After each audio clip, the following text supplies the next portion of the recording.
Hello everyone, my name is Sunita और इस video में हम कंटिन्यू कर रहे हैं कॉन्स्टिट्यूशन एमसीक्यू की हमारी सीरीज़ को। ये है पार्ट 2 और इस वीडियो में हम देखने वाले हैं history and making of constitution के 25 इम्पॉर्टेंट एमसीक्यूज़।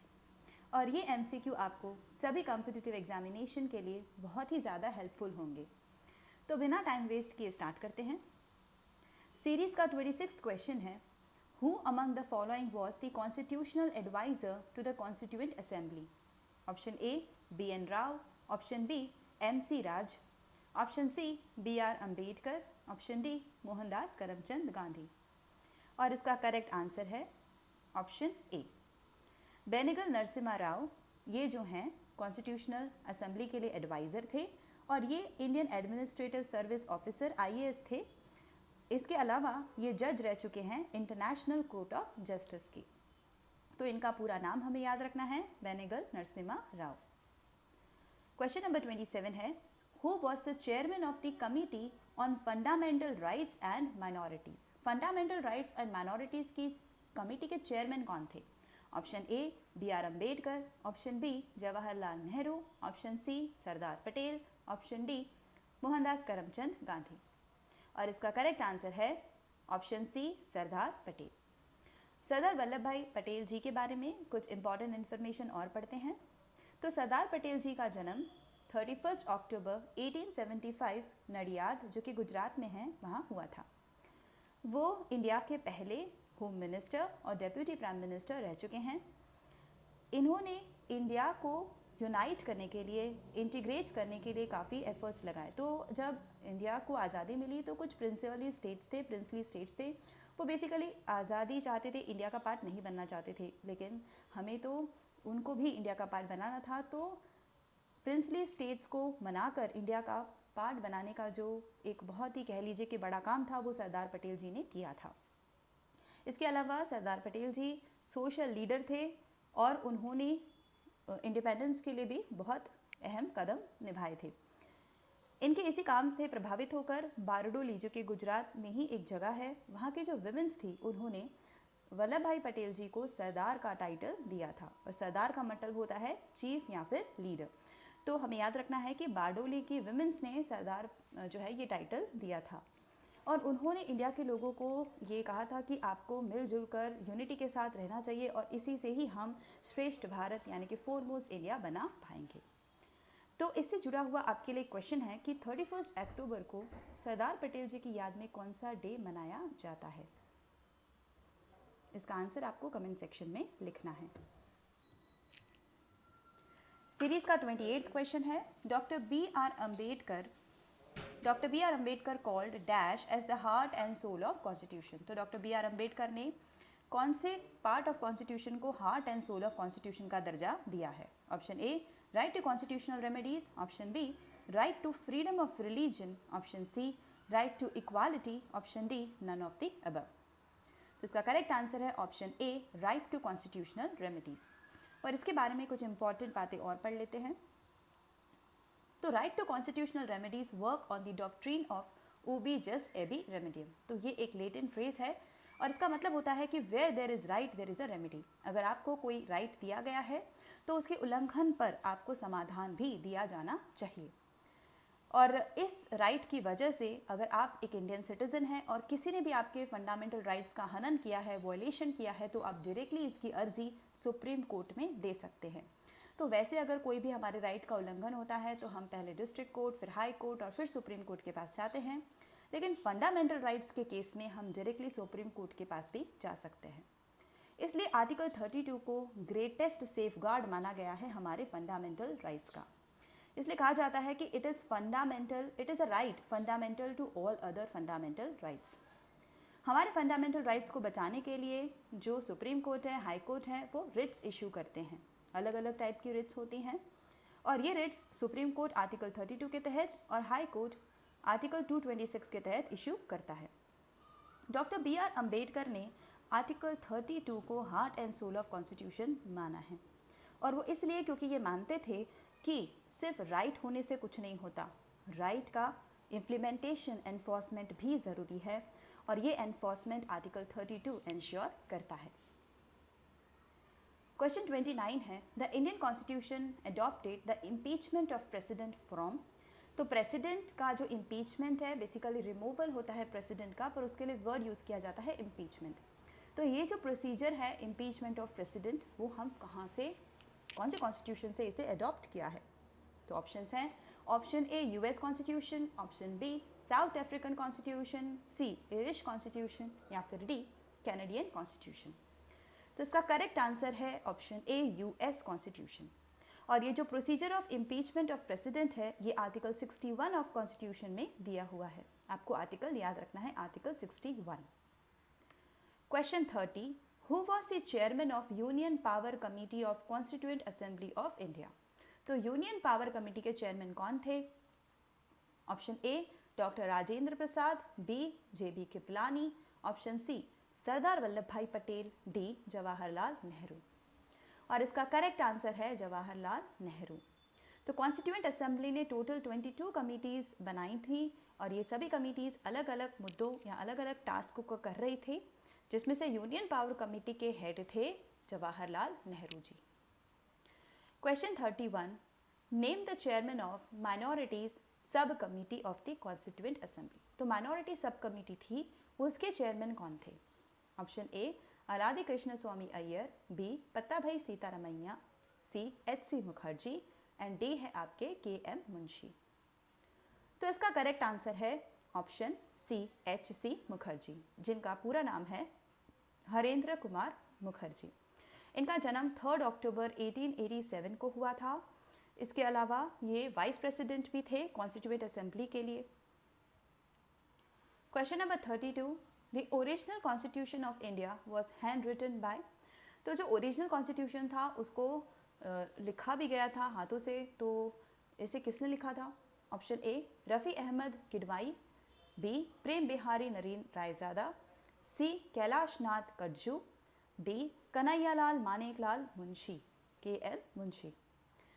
तो इसका करेक्ट आंसर है ऑप्शन बी प्रेम बिहारी नरेन रायज़ादा। तो इन्होंने ये इतना बड़ा काम जो है वो कॉन्स्टिट्यूशन को लिखने का हाथों से ये उन्होंने किया था।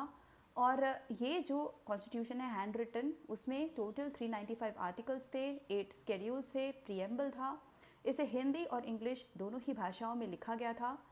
और फिलहाल ये जो बुक है ये पार्लियामेंट ऑफ इंडिया की जो लाइब्रेरी है वहाँ पड़ी है। और क्योंकि इसकी राइटिंग को प्रिजर्व करने के लिए इसे स्पेशल हीलियम फिल्ड केस में रखा गया है। तो कौन सी गैस है केस के अंदर? तो हीलियम गैस है। Question number 33 who gave the idea of constituent assembly of India for the first time. तो किसने ये आइडिया दिया कि कॉन्स्टिट्यूशन बनाने के लिए हमें कॉन्स्टिट्यूएंट असेंबली बनानी चाहिए? Option A B R Ambedkar, B B N Rau, C M N Roy, D doctor Rajendra Prasad. तो इसका करेक्ट आंसर है option C M N Roy. The idea of constituent assembly was proposed in 1934। तो 1934 में एम एन रॉय ने सबसे पहले ये आइडिया दिया था। M N Roy communist movement of India के लीडर हैं और ये सपोर्ट करते थे रेडिकल डेमोक्रेसी को। Question 34 in which year did Indian National Congress made a demand for constituent assembly. तो इंडियन नेशनल कांग्रेस ने सबसे पहली बार कॉन्स्टिट्यूएंट असेंबली की डिमांड ब्रिटिश गवर्नमेंट के सामने कब रखी थी, कौन से साल में? ए 1934, बी 1935, सी 1936 या डी 1937। इसका करेक्ट आंसर है ऑप्शन बी 1935 में। तो सबसे पहली बार जो डिमांड रखी गई थी आईएनसी की तरफ से 1935 में। इसके बाद आईएनसी का जो लखनऊ सेशन था 1936 का, उसके प्रेसिडेंट थे डॉक्टर पंडित जवाहरलाल नेहरू। तो उसमें भी इस मुद्दे पर चर्चा हुई थी। और सी राजगोपालाचारी, इन्होंने जो डिमांड थी कॉन्स्टिट्यूएंट असेंबली की उसको आगे लेके गए ब्रिटिश गवर्नमेंट के सामने और ये हुआ था 15 नवंबर 1939 को। Question number 36 the dash was announced in 1940 by viceroy Lord Linlithgow to gain the support of Indians in world war 2। तो वाइसरॉय लिनलिथगो थे, उन्होंने 1940 में क्या अनाउंस किया था ताकि उन्हें इंडियंस का सपोर्ट मिल सके वर्ल्ड वॉर 2 में? Option A December offer, B August offer, C March offer या फिर डी है नन ऑफ द अबव। इसका करेक्ट आंसर है बी अगस्त ऑफर।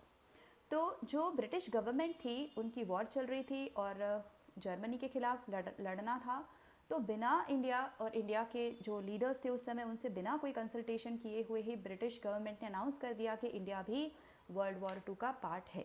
ये बिना कंसल्टेशन के हुआ था, इस वजह से इंडिया के जो उस समय के लीडर्स थे वो काफ़ी नाराज़ थे ब्रिटिश गवर्नमेंट से, तो उन्हें मनाने के लिए उनका सपोर्ट वॉर में मिल जाए, इसके लिए जो है ब्रिटिश गवर्नमेंट ने और उस समय के वाइसरॉय लॉर्ड लिनलिथगो ने कुछ प्रपोजल्स रखे जो इंडियन लीडर्स के सामने, और इन प्रपोजल्स को कहा जाता है August offer. Question 35, the Muslim league celebrated the deliverance day.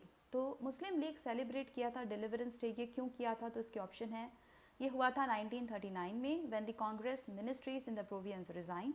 Option B 1932 when Congress was declared illegal by the government. C 1929 after the declaration of demand of complete independence by Congress. तो deliverance day कब और क्यों मनाया गया था, ये हमारा question है और इसके ऑप्शंस हमने पढ़े। डी है नन ऑफ द अबव। तो इसका करेक्ट आंसर है ऑप्शन ए, मनाया गया था 1939 में। ये इसलिए क्योंकि कांग्रेस मिनिस्ट्रीज ने प्रोविंस से रिज़ाइन कर दिया था। तो 1937 के जो इलेक्शंस हुए थे उसमें कांग्रेस की सरकार बनी थी 7 प्रोविंसेस ऑफ ब्रिटिश इंडिया में, जबकि मुस्लिम लीग सिर्फ बंगाल में ही अपनी सरकार बना पाई थी। वो भी कोलिएशन गवर्नमेंट थी और इस कोलिएशन गवर्नमेंट को हेड कर रही थी कृशासक प्रजा पार्टी, जिसके लीडर थे अक फजूल अल हक। और ये day of deliverance and thanks giving मनाया गया था 27 दिसंबर 1939 को, जिसको सेलिब्रेट कर रहे थे ऑल इंडिया मुस्लिम लीग और उनके सपोर्टर्स। ये इसलिए क्योंकि वो मान रहे थे कि अब उन्हें कांग्रेस के जो अत्याचार से मुक्ति मिल गई है। और मुक्ति क्यों मिली? क्योंकि कांग्रेस ने जो मिनिस्टर्स थे उन्होंने सभी प्रोविंसेस से रिज़ाइन कर लिया था। रिज़ाइन क्यों किया था? बिकॉज हमने पहले देखा कि ब्रिटिश गवर्नमेंट ने बिना इंडिया के लीडर्स से कंसल्ट किए इंडिया को वर्ल्ड वॉर 2 में पार्टी घोषित कर दिया था, इंडिया को वर्ल्ड वॉर 2 का पार्ट बना दिया था। इसीलिए लीडर्स नाराज़ थे इंडिया के और अपनी नाराज़गी बताने के लिए उन्होंने सभी प्रोविंसेस से रिज़ाइन कर दिया था। तो मुस्लिम लीग के उस समय के प्रेसिडेंट थे मोहम्मद अली जिन्ना। उन्होंने अपनी खुशी मनाते हुए day of deliverance and thanks giving को सेलिब्रेट किया था 27 दिसंबर 1939 में। क्वेश्चन 37 है, regarding the proposals made under August offer 1940 consider the following statement. तो अगस्त ऑफर से संबंधित हमें कुछ स्टेटमेंट्स को कंसिडर करना है। ऑप्शन ए, स्टेटमेंट ए या statement 1, expansion of viceroy executive council which would have majority of Indians. तो हमें बताना है कि क्या ये अगस्त ऑफर में एक प्रपोजल था कि वाइसरॉय एग्जीक्यूटिव काउंसिल को एक्सपांड करके उनमें मेजॉरिटी इंडियंस हो जाएंगे। 2. Setting of Constituent Assembly after war with mainly Indians. 3. Complete freedom as an objective of India. 4. No future consideration, no future constitution to be adopted without the consent of minorities. तो इसमें से कौन सी बात जो है वो करेक्ट है? इनमें से कौन से स्टेटमेंट जो है वो अगस्त ऑफर के कॉन्टेक्स्ट में करेक्ट हैं? तो हमारे ऑप्शन है ए 1, 2, 3 करेक्ट है, बी 1, 2, 4 करेक्ट हैं, सी 1, 3, 4 या फिर डी 2, 3, 4। तो कौन से स्टेटमेंट्स करेक्ट हैं? तो इसका करेक्ट आंसर है ऑप्शन बी 1, 2 एंड 4 करेक्ट हैं, जबकि ऑप्शन 3 कंप्लीट फ्रीडम इंडिया को देना ये अगस्त ऑफर में कहीं नहीं लिखा हुआ था। ब्रिटिश गवर्नमेंट तो इंडिया को कंप्लीट फ्रीडम देने के मूड में नहीं थी, तो उन्होंने बेसिकली अगस्त ऑफर में डोमिनेंस स्टेटस ऑफर किया था। डोमिनेंस स्टेटस का सिंपल मतलब होता है कि हम आपको कंप्लीट फ्रीडम नहीं दे रहे हैं, पर आपको कुछ मैटर्स में हम लोग इंडिपेंडेंस दे रहे हैं। तो सेमी इंडिपेंडेंट कॉलोनी की तरह आपको रहना है, आप अभी भी ब्रिटिश क्राउन के अंडर ही होंगे और ब्रिटिश जो क्राउन है या ब्रिटिश जो गवर्नमेंट है वो कंट्रोल करेगी आपके department of defence, department of foreign affairs and department of communication. लेकिन आपके इंटरनल पॉलिटिक्स और इलेक्शंस में वो कोई भी कंट्रोल नहीं करेंगे। तो इससे सिचुएशन को हम कहते हैं डोमिनेंट स्टेटस। लेकिन सीधी सीधी बात है, ये इंडिया नहीं चाहता था डोमिनेंट स्टेटस को, डोमिनियन स्टेटस को इंडिया नहीं चाहता था, कंप्लीट फ्रीडम चाहता था, राइट। 38 क्वेश्चन है, विच of the following INC president rejected the August offer by the British government. तो हमने देखा कि ब्रिटिश गवर्नमेंट ने अगस्त ऑफर में हमें कंप्लीट फ्रीडम का ऑफर नहीं किया था, बल्कि अभी भी हमें वो अपने अधीन ही रखना चाहते थे, तो इसे रिजेक्ट ही करना था अगस्त ऑफर को। तो तब के कौन प्रेसिडेंट थे आईएनसी के जिन्होंने इसे रिजेक्शन दिया था? ए है मौलाना अब्दुल कलाम आज़ाद, बी पताभाई सीतारामैया, सी जेबी कृपलानी या फिर डी सुभाष चंद्र बोस। तो इसका करेक्ट आंसर है ऑप्शन ए मौलाना अब्दुल कलाम आज़ाद। तो कांग्रेस ने बिल्कुल ही मना कर दिया था जो है वो अगस्त ऑफर को, क्योंकि उन्हें सेल्फ गवर्नमेंट चाहिए था, जो है वो कंप्लीट कंट्रोल ऑफ गवर्नमेंट चाहिए था, कोई भी ब्रिटिश गवर्नमेंट का उसमें हस्तक्षेप नहीं चाहिए था। जवाहरलाल नेहरू ने तो अगस्त ऑफर को कहा था कि the whole idea is dead as doornail, यानी कि डेड एज डोर नेल का सिंपल मतलब होता है कि वो इनइफेक्टिव है, उसे प्रैक्टिकली कभी लागू किया ही नहीं जा सकता। और मुस्लिम लीग को भी ये नहीं चाहिए था, उन्हें तो पार्टीशन चाहिए था, उन्हें तो अपना अलग देश चाहिए था, इसीलिए आईएनसी और मुस्लिम लीग दोनों ने ही अगस्त ऑफर को रिजेक्ट किया था। और उस समय के प्रेसिडेंट थे मौलाना अब्दुल कलाम आज़ाद। उनके बारे में आपको ये भी बात याद रखनी है that he was the longest serving president of INC before independence. तो सबसे लंबे कार्यकाल अगर किसी ने प्रेसिडेंट की पोस्ट का संभाला हो आईएनसी के लिए तो वो थे मौलाना अब्दुल कलाम आज़ाद। जबकि जेबी कृपलानी जो थे वो आईएनसी के प्रेसिडेंट थे जब हमें इंडिपेंडेंस मिली, उस समय प्रेसिडेंट थे जेबी कृपलानी। आपको कमेंट सेक्शन में मुझे बताना है कि मौलाना अब्दुल कलाम आज़ाद की याद में कौन सा डे इंडिया में सेलिब्रेट किया जाता है। क्वेश्चन नंबर 39 है आपके लिए, individual satyagraha of Gandhi ji was the direct result of which event? Option A Cripps mission, option B round table conference, option C civil disobedience movement या फिर डी अगस्त ऑफर। तो गांधी जी ने इंडिविजुअल सत्याग्रह स्टार्ट किया था, उसकी वजह क्या थी? तो इसका करेक्ट आंसर है ऑप्शन डी अगस्त ऑफर। तो हमने अभी देखा कि अगस्त ऑफर को आईएनसी और मुस्लिम लीग दोनों ने रिजेक्ट किया था और कांग्रेस जो थी वो सिविल डिसोबीडियंस मूवमेंट स्टार्ट करने वाली थी, जबकि गांधी जी उस समय सिविल डिसोबीडियंस मूवमेंट के सपोर्ट में नहीं थे। कांग्रेस सोशलिस्ट लीडर और ऑल इंडिया किसान सभा तो डायरेक्टली ब्रिटिश गवर्नमेंट से डायरेक्ट स्ट्रगल चाहते थे, भिड़ना चाहते थे ब्रिटिश गवर्नमेंट से। गांधी जी को पता था कि हम कुछ भी कर लें, अभी ब्रिटिश गवर्नमेंट जो है वो इंडिया की तरफ अपनी पॉलिसी को चेंज नहीं करेंगे, इसीलिए उन्होंने इंडिविजुअल सत्याग्रह स्टार्ट किया और उन्होंने विनोबा भावे को पहला, नेहरू जी को सेकंड ऑफर दिया इंडिविजुअल सत्याग्रह का। तो पहले सत्याग्रही इंडिविजुअल सत्याग्रही बने विनोबा भावे और दूसरे बने जवाहरलाल नेहरू। मई 1941 तक तो 25,000 लोग इस सत्याग्रह से जुड़ चुके थे। इसके अलावा हमें याद रखना है कि जो आचार्य विनोबा भावे हैं उन्होंने इंडिविजुअल सत्याग्रह कहाँ से स्टार्ट किया था? तो उन्होंने स्टार्ट किया था पवनर, जो कि महाराष्ट्र में पड़ता है, ये उन्होंने 1940 में स्टार्ट किया था। ऐसे देखा जाए तो इस सत्याग्रह का जो एम है वो कुछ ज़्यादा बड़ा नहीं था, लेकिन इसका इम्पैक्ट बहुत ही ज़्यादा हुआ। इससे ये पता चल रहा था कि इंडिया के जो लोग हैं वो अभी भी यूनिटी से और पेशेंस से रहते हैं। Question number 40, Who argued that the nature of Indian Constitution is quasi-federal? किसने ये पहली बार कहा कि इंडिया का जो कॉन्स्टिट्यूशन है वो तो क्वासी फेडरल है नेचर में, फेडरल नहीं है बल्कि क्वासी फेडरल है? ऑप्शन है KC Wheare, B Ivor Jennings, C BR. Ambedkar and D है लॉर्ड ब्रूस। तो इसका करेक्ट आंसर है केसी वेयर।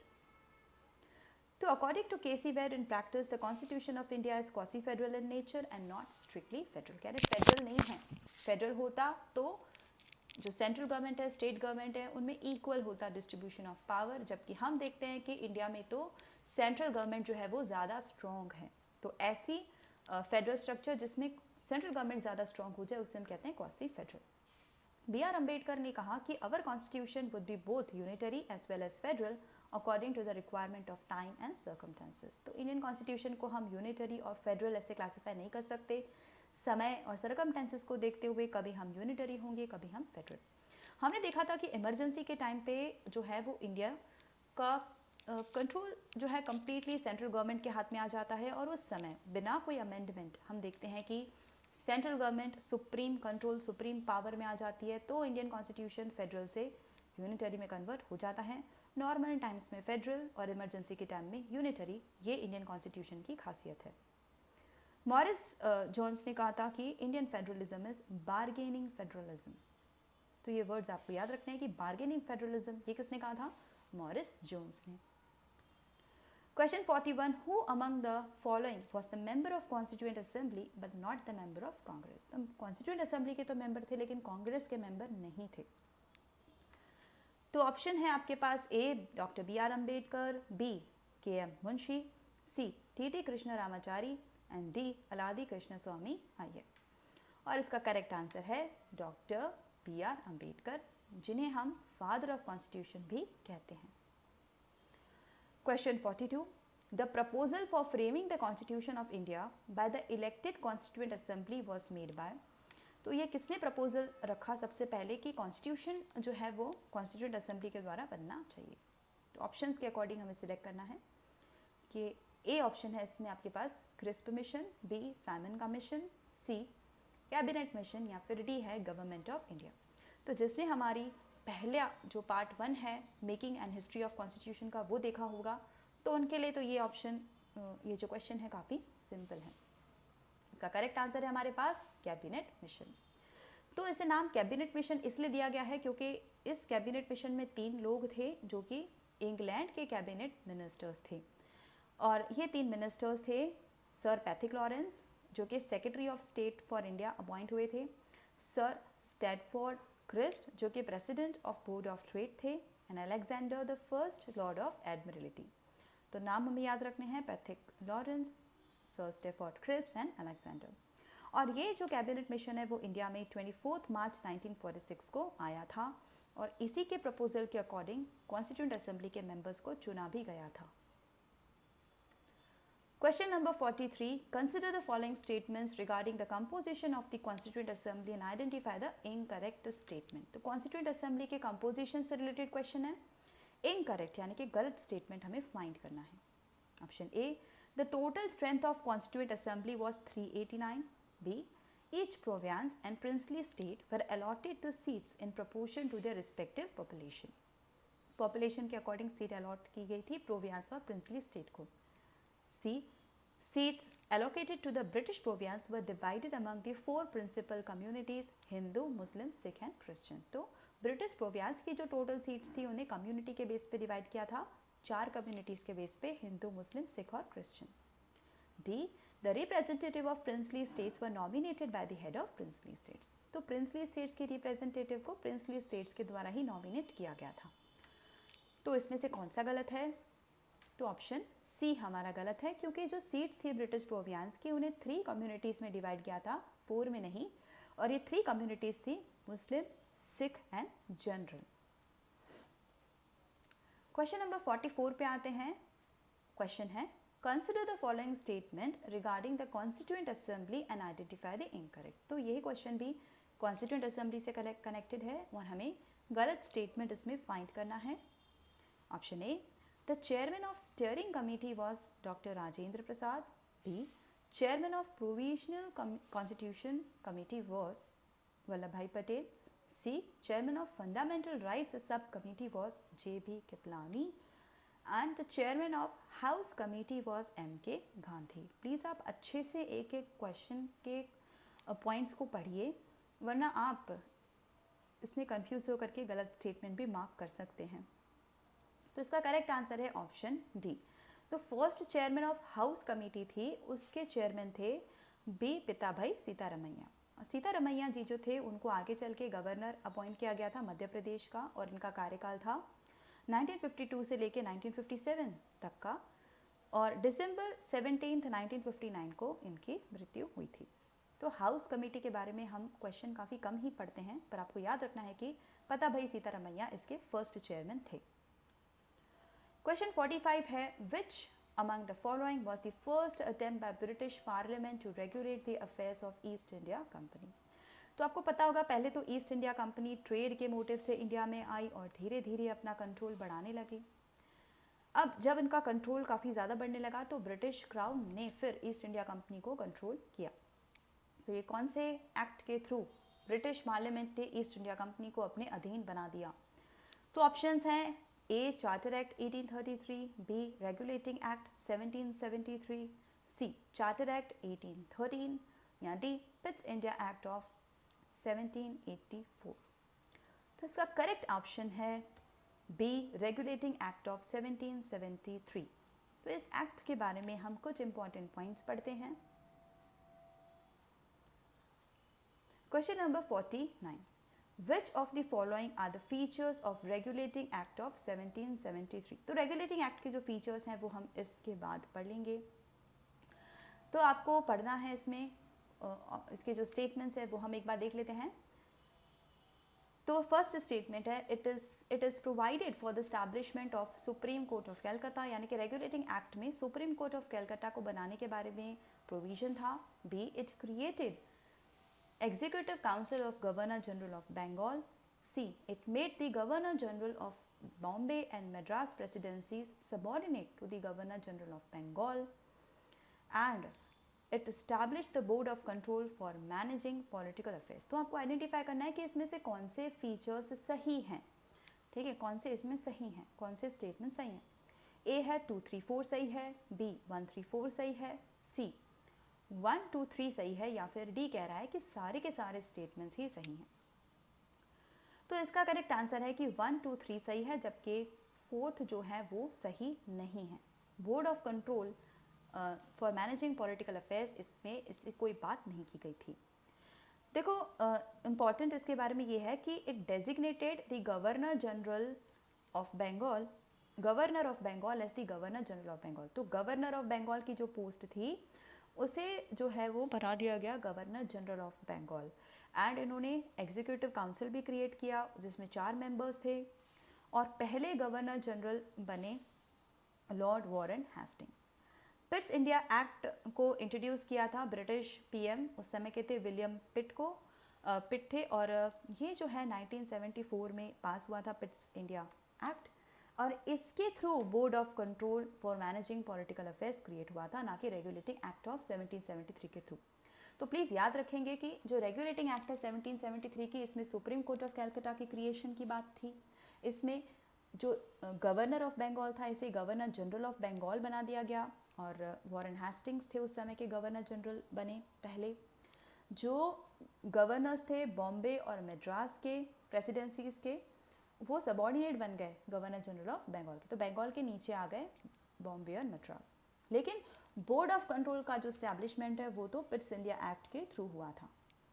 तो आपका 4th स्टेटमेंट इनकरेक्ट हो जाता है रेगुलेटिंग एक्ट के कॉन्टेक्स्ट में। क्वेश्चन नंबर 46 से आपका, which of the following acts designated the governor general of Bengal as governor general of India. तो अभी हमने देखा कि रेगुलेटिंग एक्ट ने क्या किया, गवर्नर ऑफ बंगाल को गवर्नर जनरल ऑफ बंगाल बना दिया। अब हम बोल रहे हैं कि गवर्नर जनरल ऑफ बंगाल को गवर्नर जनरल ऑफ इंडिया का दर्जा कौन सी एक्ट ने दिया।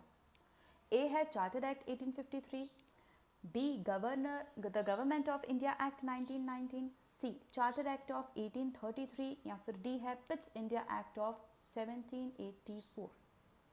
तो इसका करेक्ट आंसर है सी चार्टर एक्ट ऑफ 1833। इस एक्ट के through governor general of Bengal को गवर्नर जनरल ऑफ इंडिया बनाया गया, और इसी प्रोविजन के थ्रू पहले गवर्नर जनरल ऑफ इंडिया बने लॉर्ड विलियम बेंटिक। क्वेश्चन 47 है, consider the following statements about Morley Minto reforms. तो मॉर्ले मिंटो रिफॉर्म्स के कॉन्टेक्स्ट में हमें ये स्टेटमेंट्स को कंसिडर करते हुए बताना है कि इसमें से कौन से करेक्ट हैं। पहला स्टेटमेंट है, provincial legislative councils came to have non official majority. C Statement 2, the discussion on the budget including supplementary questions was allowed for the first time. 3, Muslims were given separate electorate. तो इसमें आपको बताना है कि कौन सा correct है। Option है 1 and 2 करेक्ट है, बी 1 and 3 करेक्ट है, सी 2 and 3 करेक्ट है, या फिर D all of the above.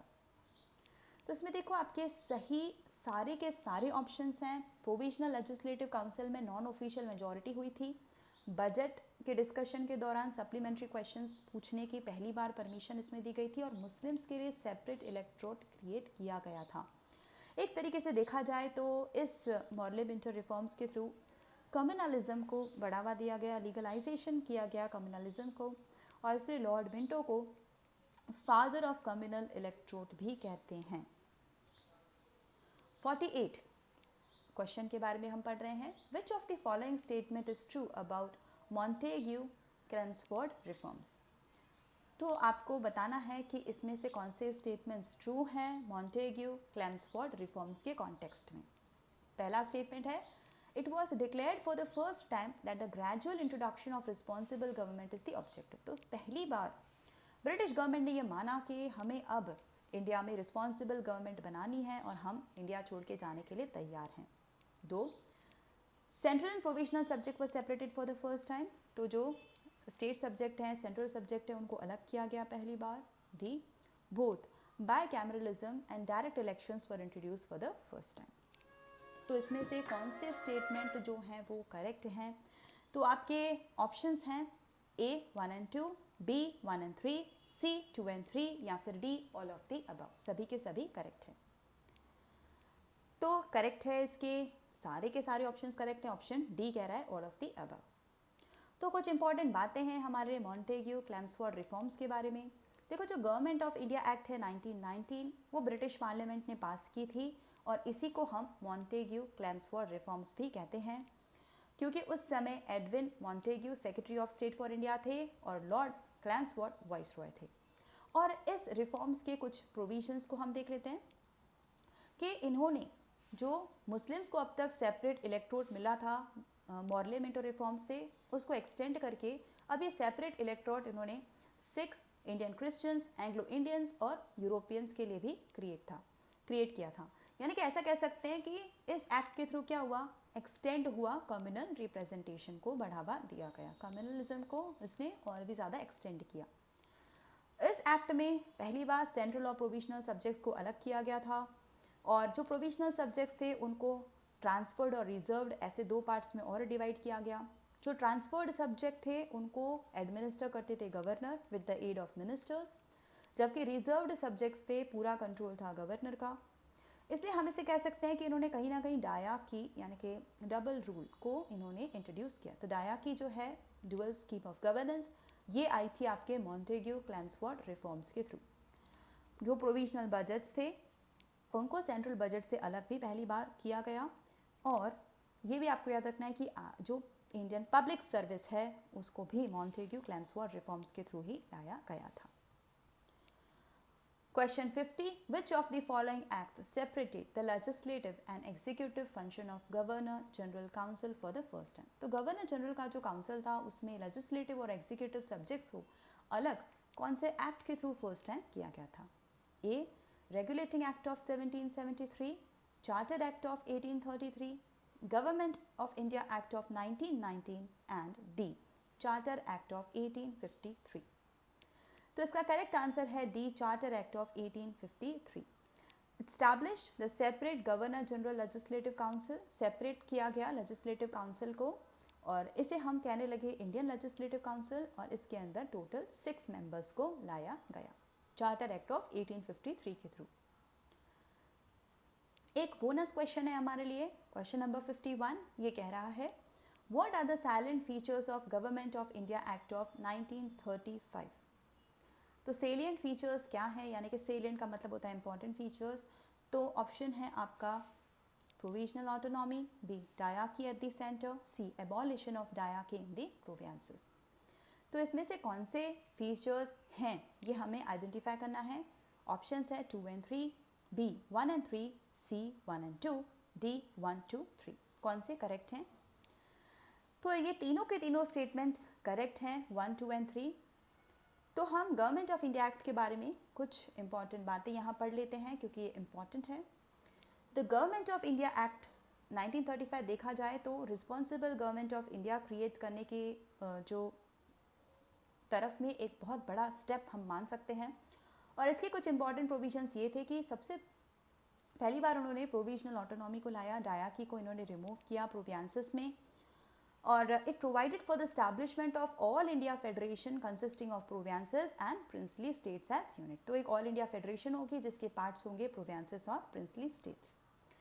जो सेंटर और स्टेट है उसके बीच में पावर का डिस्ट्रीब्यूशन होगा और उसके सब्जेक्ट्स के लिए उन्होंने 3 लिस्ट बताई थी, फेडरल लिस्ट, प्रोविजनल लिस्ट और कंकरेंट लिस्ट। तो कहीं ना कहीं हम देख सकते हैं कि जो हाल का कॉन्स्टिट्यूशन है वो बेस्ड है काफ़ी हद तक government of India act of 1935 पे।